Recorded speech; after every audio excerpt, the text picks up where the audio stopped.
Cancer deaths, the 28th of April, 2025. A woman speaks to a Muslim and tells him why she doesn't believe in God, saying, "All my family died because of cancer. If God exists, why does He not take care of people?" So she bases her argument to her disbelief on the basis of human suffering and why her parents have died. If she had considered why their cancer happened in the first place, she wouldn't have been so eager and audacious to blame their deaths on anyone but those who died themselves. Why does cancer happen to cancer patients? Sometimes it is because they do not eat healthy food. Maybe sometimes it would be because they eat pork and pig meat, which God prohibited already. To say that God does not exist because a person who was commanded not to do something does it and tastes the penalty of his actions is such a futile and stupid argument. They got cancer because of things that they did in their life. It is a mutation in their bodies that is due to the things they eat or the things they smoke. When you ask a smoker, "Why do you smoke?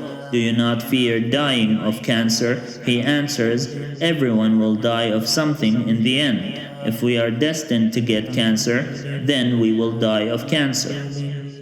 Those who would hear him say that they would consider him irresponsible and just throwing away his life. But once he does die, and those whom he loved are left behind, they go around claiming that he got cancer because God does not exist.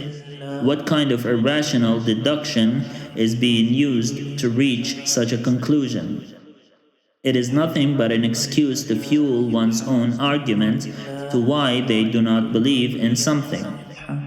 God would never will injustice upon people, and if they become afflicted with any type of harm, it is because of what their hands have sown, in their past, in their future, in their minds even.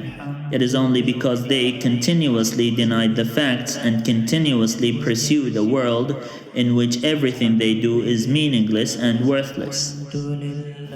It is no wonder that those who disbelieve in God would have their deeds, good deeds, rendered to nothing on the day of judgment. They disbelieved in God. So to what purpose other than this fleeting life are they doing what they consider to be good? On what basis will their reward be given to them if they continuously disobeyed God's commandments, although they reached them in a language that they understand? God would never remove the word of truth from the hearts of people. There is no God aside from Allah is a sentence that is imprinted on every person's heart, and they had already testified to God before they were even born that He is their Lord and Creator. This means that everyone comes to this life branded by that statement. People remove it from their own hearts by following other people's examples from the past and from the present. They continuously debate the existence of God based on His predestination and His wisdom, and they think that they are right in their claims. They only know a little. They accept a part of the whole and then deny the whole with their own lips. They died of cancer because God caused them to die. God ordained that they would die of a specific cause, and they did. To say that God does not exist on the basis of such an event is the epitome of ignorance. It is God who gives life, and it is God who takes life. There is nothing more depressing than an atheistic worldview. If you want to hear music, you want to go out and party. This is what people are thinking about. All of it are limited things which don't really bring us happiness. It brings us nothing but depression. People go into all of these wrong relationships, heartbroken, being used and abused. They build defenses. They have children out of wedlock. Then they have to abort and kill an innocent human being.